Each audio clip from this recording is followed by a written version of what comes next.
What's up, everybody? Today we're going to show you how to make a Kydex holster for your Wild Edge steps, and it's going to be magnetic.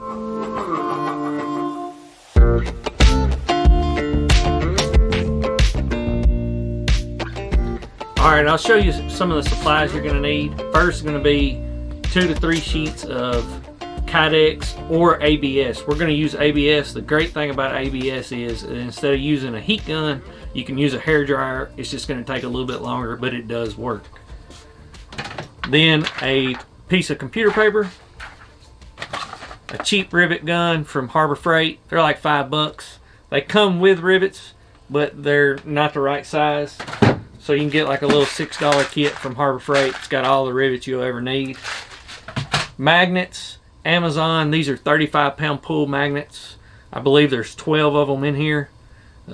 I prefer to use all of them just because I prefer the magnets to really hold them. If you want to go a little bit lighter, you can cut a couple of them out, or you can try a different magnet. But 35-pound pull magnets, and like I said, either a hair dryer or a heat gun. This thing was $15 at Harbor Freight. Okay, the first thing you're going to do is you're going to take your piece of ABS plastic or Kydex, and the best thing to do is you want to cut it down to size of about the size of a piece of computer paper.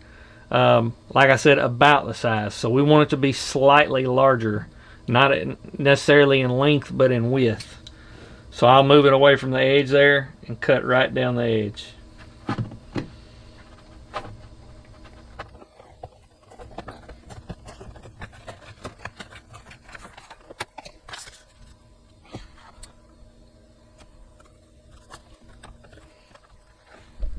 Now that we got our sheet cut down to size, the next thing you're going to do is lay a step in there, and this is going to tell you where to make the bends.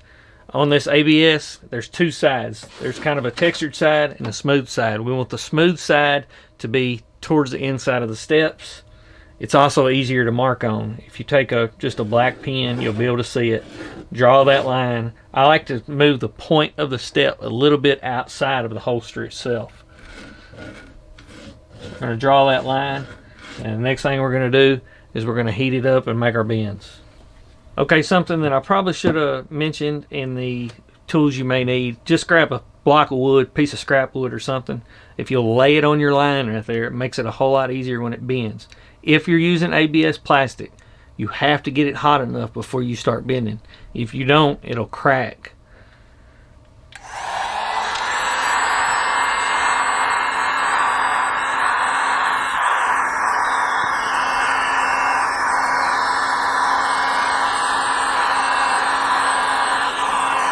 I don't know if you can see it, but the plastic's starting to bubble there. That means it's ready.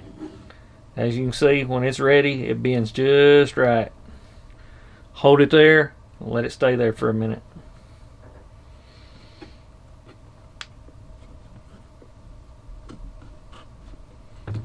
If you got it where you want it, keep it there. If not, you can heat it up some more and bend it a little bit more. Okay, now that we have both sides bent, you want to take this little piece that you cut off the sheet at the beginning and lay it up here, and you're going to mark about where those 2 pieces come out there. And we'll put the step on there to kind of help us draw a line about where those 2 are.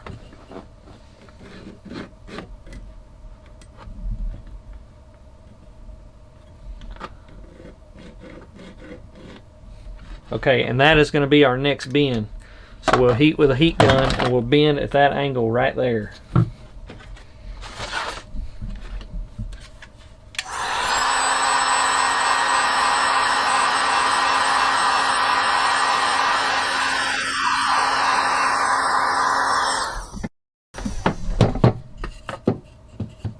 I suggest going on the inside of the line just slightly. Because if it's too wide, it won't work. But if it's too narrow, we can make it work.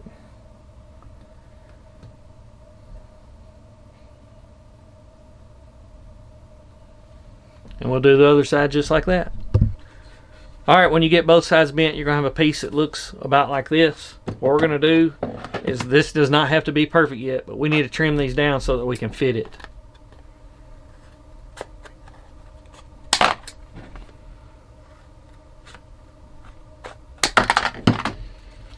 You're going to set your step in there. Get this in here to the best of your ability. Move the step in. And right there is about how we want it. My step's not going down as far as I would like on this one. So what I'll probably do is I'll go up here and I'll cut a little bit of this off so that my step can fall farther down in. But that's where we're at. And the next step, we're going to drill some holes. Okay, now that we got everything bent and test fitted, you're going to need to drill a couple holes on each side. We'll start right here. We'll just drill that one out. A 1/8 inch by 3/8 inch rivet. Keep the hole kind of tight. Don't drill holes way too big. If it's hard to get in there, that's good. Take your rivet gun.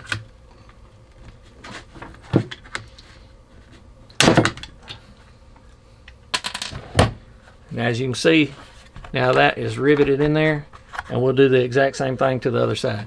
All right, now we got that completely riveted in there. As you can see, looks nice. I used 4 on this side. It didn't work out exactly like I wanted on the other 2, but I only got 2 over here.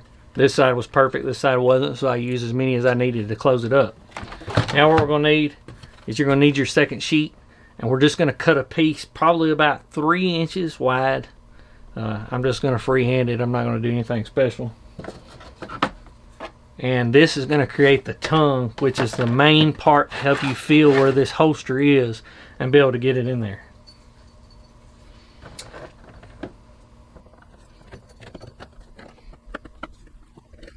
We're going to cut the entire length of the sheet.